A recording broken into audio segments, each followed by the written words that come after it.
I bought this low mileage, mechanically challenged 2013 Dodge Avenger at an auction. It was a former fleet vehicle. Sight unseen, just these pictures, what I'm showing you here, that's all I knew about it. Knew the year and the mileage.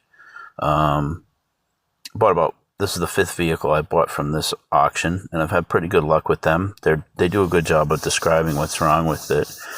They listed this as runs and drives, but do not start, oil leak. Took a chance there that it hadn't been run low on oil to cause engine damage, hoping it was a simple fix, but not a lot of bids on this car. And when I got there, I discovered the reason was it was stuck in the back row with like big dump trucks and bucket trucks, and not with the other regular cars and sedans. So they have a preview at this auction, and you can come take a look at everything. I did not attend the preview this time, but I'm thinking that a lot of people didn't see it, or didn't want to. The people who were there shopping for cars didn't want to walk all the way across, or couldn't find it, or just didn't want to take a chance on this thing.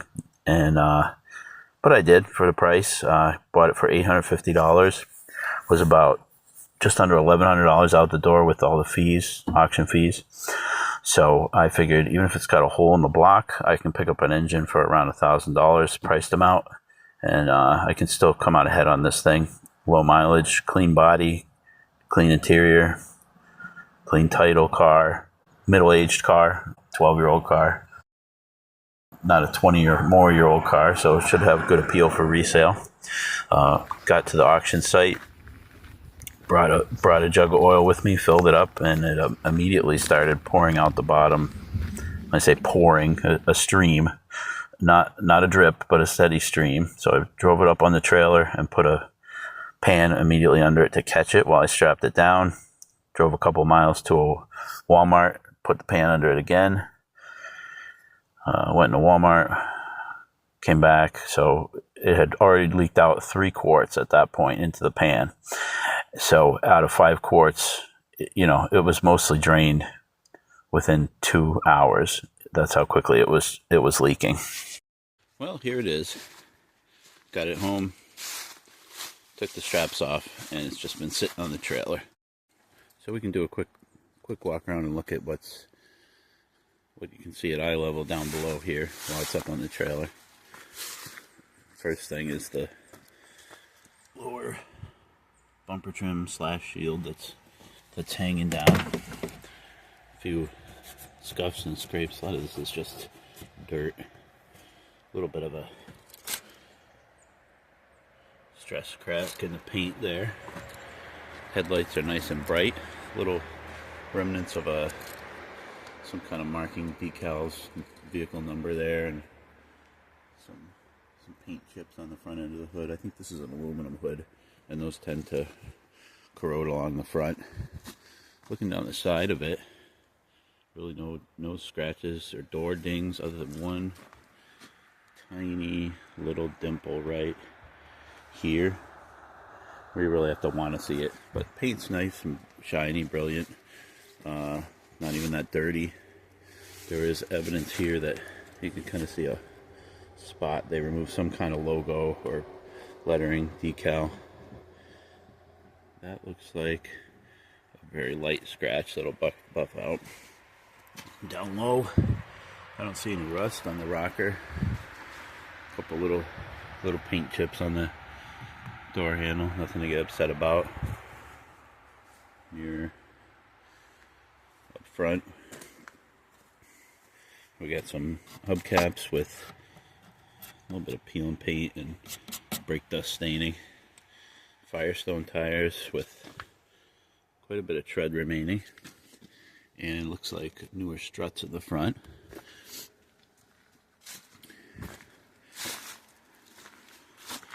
Always look for rust in this area, and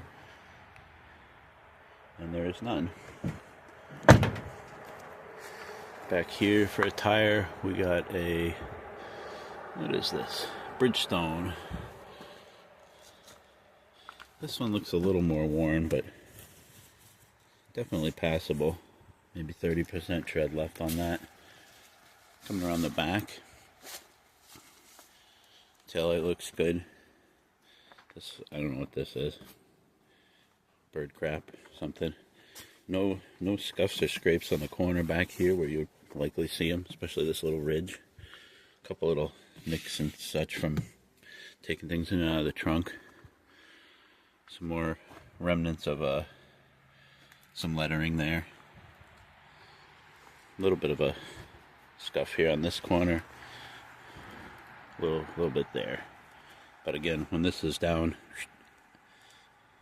at ground level, it won't really be visible. Another Bridgestone tire here. Got some paint peeling off the hubcap. Probably just get some matte silver and give these a little scrape and freshen those up. Looks like this got maybe hooked on something and pulled out. This is plastic. And we're just seeing some bare black plastic under where the paint fell off. Like I said, this fuel door looks like the gap's wider here. That looks a little off center, but I'm not gonna worry about that. Down this side, pretty straight. Paint looks pretty good. There's a little door ding here. And another one here, which is kind of a strange spot for one. It's right on this body line here. But again, rocker looks good. No dents, scrapes, or rust starting. This is a... No, that's metal. That's not a plastic cover. So that's good. And then up front, again, another Firestone matches the other one on the front. Pretty good tread. And more of this paint peel on here. And up front, another good headlight. This side of the hood, there's a little stress crack in the paint here. If I can find a hood for this cheap enough in the same color, I could just swap it. Down low, a few little scrapes and scuffs. The way this bumper sits out here, this is bound to hit, parking lot curbstones and such.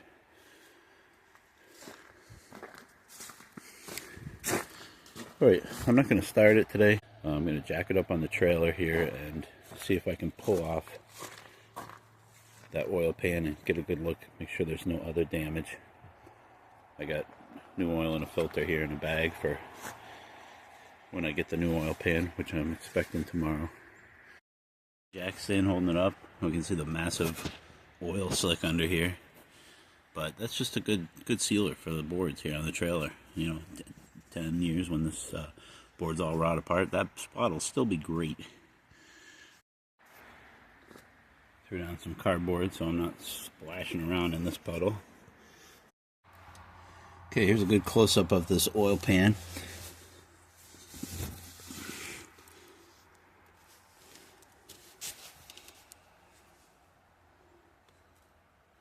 Look at that. Went right up over, there's the front of the car, right up over something.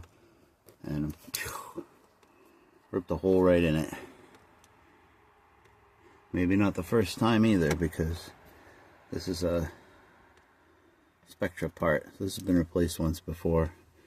It's not very rusty under here, so I'm guessing this is from a previous bad day.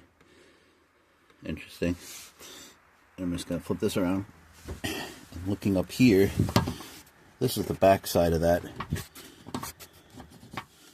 lower bumper, splash guard, whatever you want to call it. And it looks like these just got yanked off of here. And up front, the same thing. These are just, they got some of those little threaded zip clip things on the back. I don't see why we couldn't just drill a new hole next to it and reinstall it next to it here. I mean, this is not something anybody's gonna see unless they're under here changing the oil. And if this was a 2023 instead of a 2013, you might say, well, let's buy that piece. But I did look, and they're over $100 for this plastic piece. I think I could make this one work without zip ties even. So got some sockets here. I'm going to pull this pan off and just check it out closer. Looks like a series of 10mm bolts.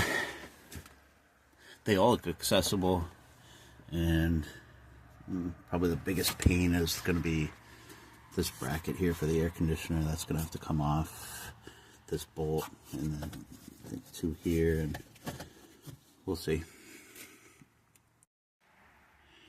Okay, got most of these 10mm bolts out. A couple things to note here. I do have to take this bracket down.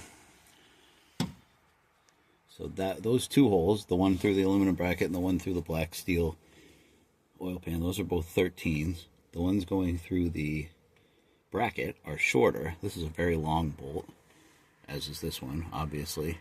Gotta kind of work your way, pull a little bit of it on, put the ratchet here, get it to this point, flex this hose over, and go the rest of the way. But the thing that I was impressed with is up in here, I thought maybe this bracket and engine mount would have to be moved, but nope, they were nice enough to put a bolt on either side and not directly behind that. And then my other thank you to the engineers is there's a bolt up there, and they provided us a nice little access to that. So thank you, Dodge, Chrysler, Fiat. This may even go back to the Daimler days. I don't even know the design of this car, but looks like this will be pretty simple to take off. Okay, got a collection of small 10mm bolts, long 13mm bolts, and short 13mm bolts. One unanticipated problem is this little ear broke off this air conditioner bracket, and it's got 2 other attachment points, so I think I'm just going to send it like that. I think the person who did the oil pan last time may very well have just bolted that back on, so looks right to me. I've got everything out of it, and it looks like it's RTV'd on there a little bit, so I'm going to go get something to pry it off and pop it free.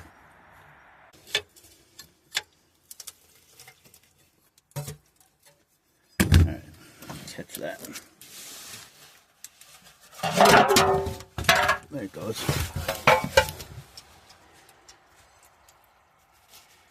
Okay, so I'm focusing back in this area where the dent was. Make sure this isn't cracked.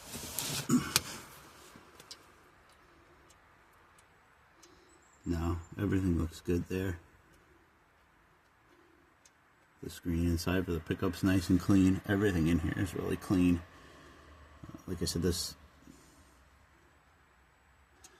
pan's been replaced before, so I don't expect to see a lot of sludge in the bottom. Plus, it's at a pretty close to constant oil flush. Anytime anybody put oil on it, it was just going to come right out.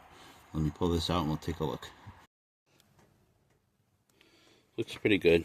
No sludge in the bottom, no sparkles. I mean, there's always the concern, was it run with no oil and the bearings melted down?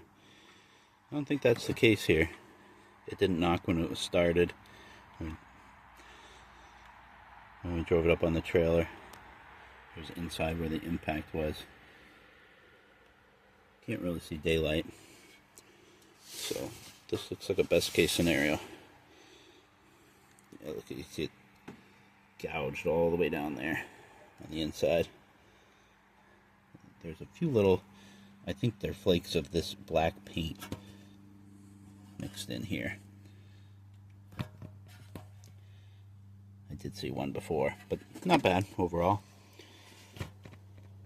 So I'm just gonna dump this oil, and I'll just use 2 screws on 2 corners just to hold this thing back up, because the new part's not coming till tomorrow. In case it gets breezy and dirt's blowing around out here, dirt and dust, and I don't want anything sticking to the internals here. Did a little better with this lower bumper splash shield. There's 3 10mm bolts back up under here that hold this edge. These guys. And a 3rd one. And then in the front, a 7mm that goes up through here. These series of holes, and it would have had one of these little zip clips with that can catch, that would have clipped on here. Well, it ripped that right out. So for right now, this whole thing was ripped out and hanging down. For now, I mean, for a lot of people that would be good as new. But what I will do, I will come back in the future and drill a new hole here through the white and the black and reinstall the clip here on the black underneath that you won't see, and then shoot those screws back up in there so it's held in a similar manner to factory. But now it won't scrape on the ground, and it really caught really bad on the lip of the trailer when I was pulling it up. So this has 2 bolts just holding it in as a dust cover for now, and I'll be back tomorrow when the new pan arrives. Let's check out the interior. A little bit dirty, definitely not trashed, just some light stains. I wouldn't even call them stains, just dirt on the seats, which always happens with these lighter colors. Let me hop up in here.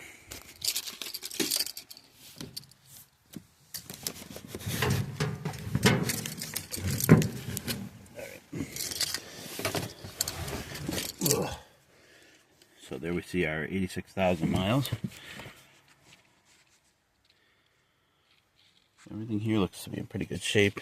Just a light cleaning needed. This passenger seat's actually worse than the driver, and it kind of looks like probably things were spilled into there.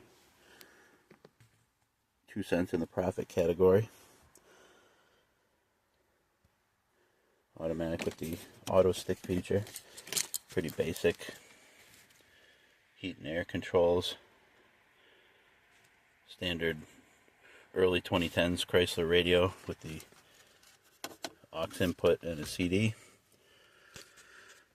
Something was, see, there's some kind of, you know, a lot of these companies will put like, remember to wear your seatbelt, yada yada, or no smoking. That's probably what they had there, or some sort of device mount. But I don't see any holes drilled anywhere. We got a little bit popping up there. Nothing here really looks messed around with. Headliner's nice.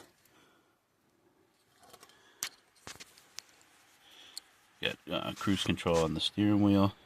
I think that just toggles through the odometer and display. You just get 2 trip odometers, outside temp, and total mileage odometer. That's it. Pretty basic. And a trunk release button there. And shut the door. Okay, I'm not going to start it because there's 0 oil in it, but can test everything out. Half a tank of gas. Power window. Power mirror. Power lock. All those seem to work. You got the other window. The mirror.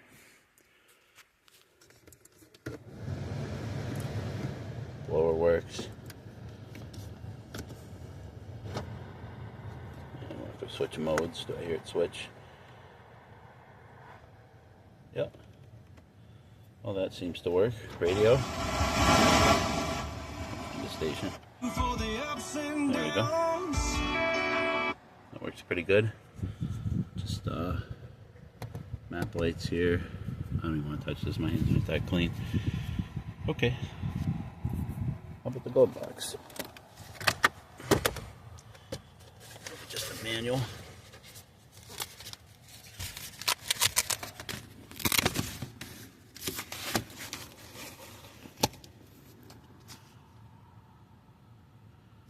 It's a CD.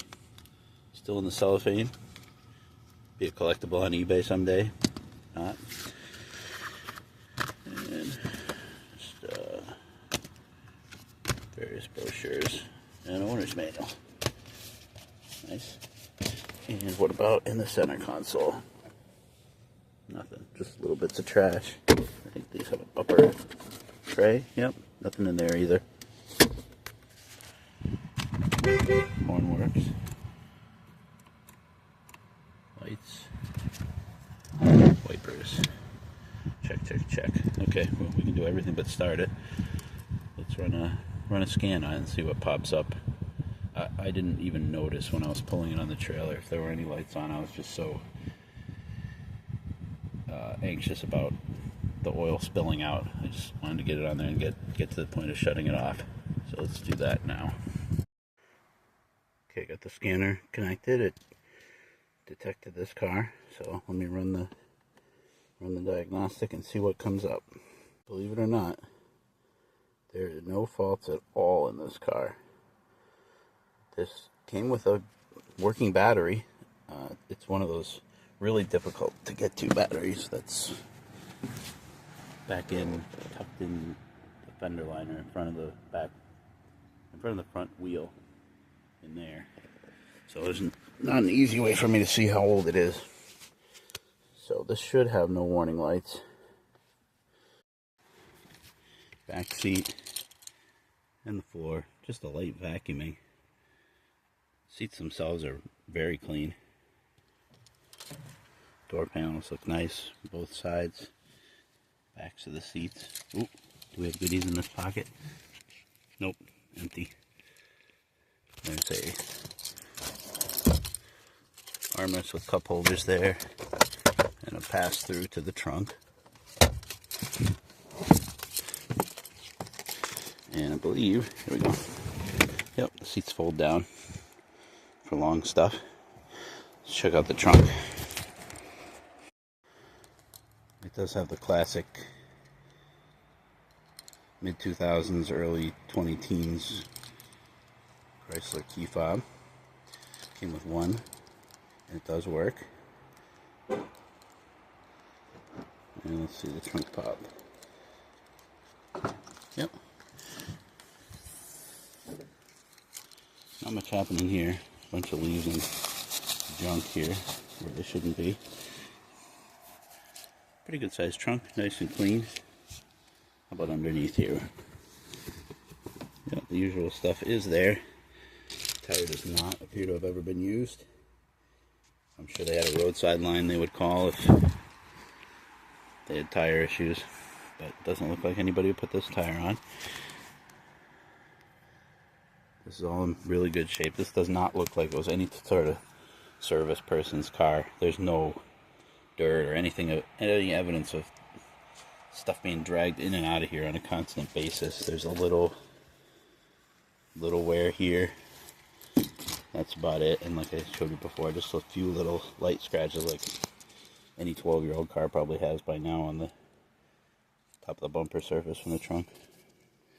We got a Verizon Vehicle Inspection Cleanliness and Organization. Can't read any of that. As far as dates go, looks like it passed every time. You can see the imprints of it right there. I don't know, that one might have a mark in the fail. Just got my new oil pan and gasket delivered. It looks like a pretty good match here. I was able, in the meantime, while I was waiting for the guy to come deliver it, as promised, I drilled and reinstalled these screws next to the old holes. So that went well. It's ugly, but we're way underneath the car there. So as long as the thing doesn't come flapping or come loose, making noise, dragging, hanging down, I think mission accomplished there. Thin little bead of RTV on the new pan. Then I placed the gasket on top of that, lined up all the holes, and did another thin bead to go between the gasket and the engine. And I've scraped all the old RTV off of the bottom of the engine block, and I'm just gonna wipe it down quick with some brake clean on a rag. Make sure there's no oil residue, and then pop this in place.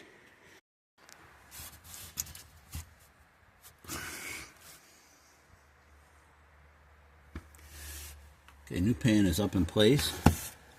Just a couple of notes. This little corner here, next to the AC compressor, you want to get that behind the belt first, and then work this lip in behind this bracket. And then I went around and did all the 10mm bolts. Long 13 in, skip this hole, long 13 here. Now the bracket goes on. Okay, everything's buttoned up down here. Change the oil filter. Just one thing to note: the bolt that goes through the compressor here into the bracket is different than these other two long bolts that go into the oil pan. 5 quarts of the finest in there. I notice now, this is the first time I'm really taking a good look under the hood. Look at all this oil sludgy spray. This thing must have sprayed everywhere when it happened. Pretty wild. That's a coolant. Looks okay.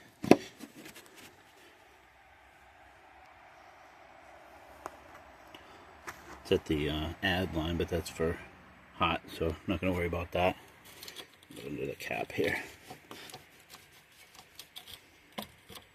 Come on. There we are. Full Chrysler orange. I don't know what else there is to really check here. Power steering. That's where it should be. Brake fluid. Yeah, it's in there. Alright. I think we can fire this up now. Okay, here's the first start with oil in it and a full oil pan.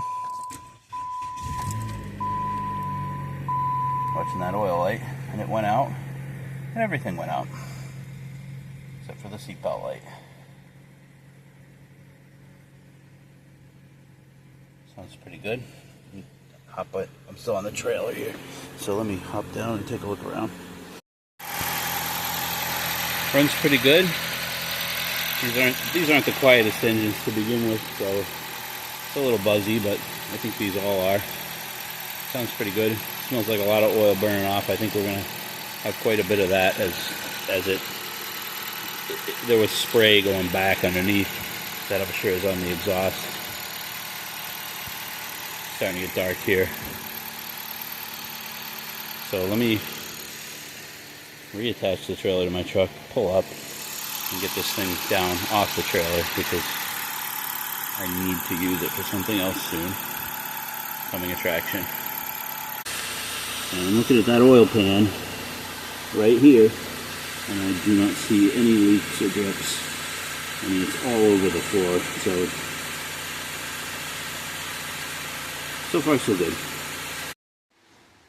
It's the next day. It got kind of dark for recording, so I'm just going to pick up where I left off. And it occurred to me I never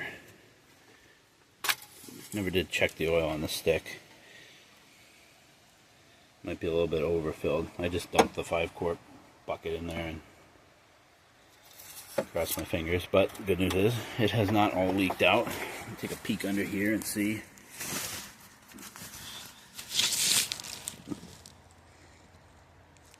I don't see drips.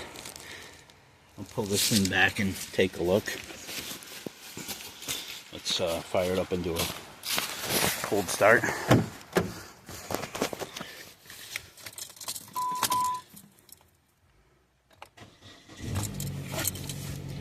Starts up fine. And the only thing on is not even a seatbelt light. Idling 1200. Any smoke on startup? Just a little bit of, if it's even coming out. A little bit of condensation. Doesn't smell. Definitely not oily.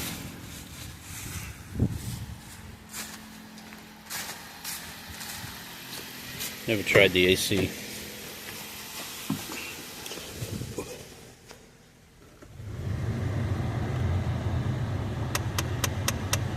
Oh, some kind of blend door action. Oh, went away. I'm not going to be able to. It's like 58 degrees today. I'm not going to feel if it's cold or not. Let's see if I can see that compressor spinning.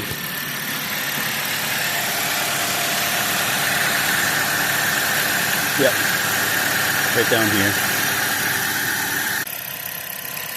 Oh yeah, it's ice cold already. So I'm just going to let it run and get up to temperature.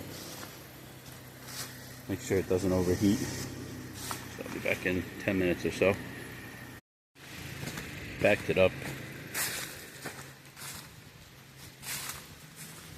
There's where the two front tires were, there and there. So if we had an oil puddle, it'd be right in this area, and I don't see one at all. So that's a good sign. Okay, it's been about 20 minutes, and it's holding steady temperature. Fans have kicked on and off. I'm just gonna quick shut it off and check the oil for real with the hot engine. Make sure.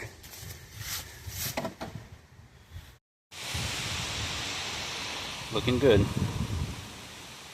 Almost at the high side of the safe zone. Couldn't get any cleaner.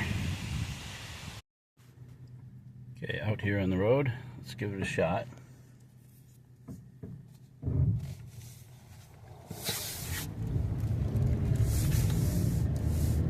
Second, third, fourth.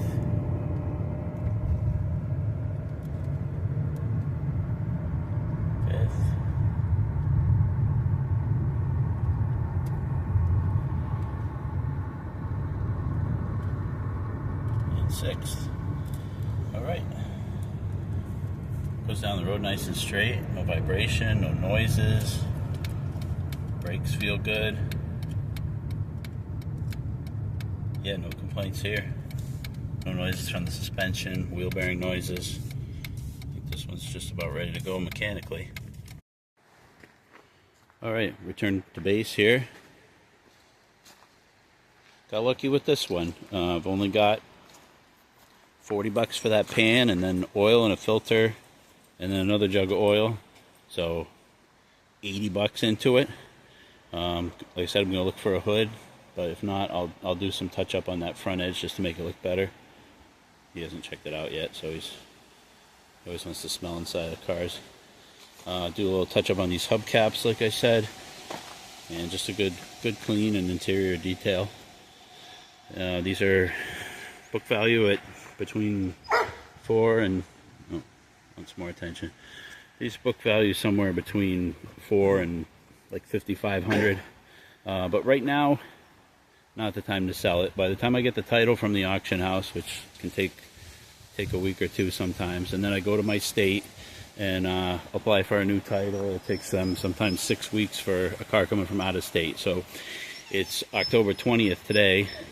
I'll be looking at, beginning of December. I'm not going to sell it then. I'll never get a good response. So probably just hold on to this till closer to tax refund time and go from there. I think maybe $5,900 is a good asking price for this. It's a low mile car with no issues and no mechanical problems. Clean title. It's not a race car, but it's a really solid, basic, economical sedan for somebody.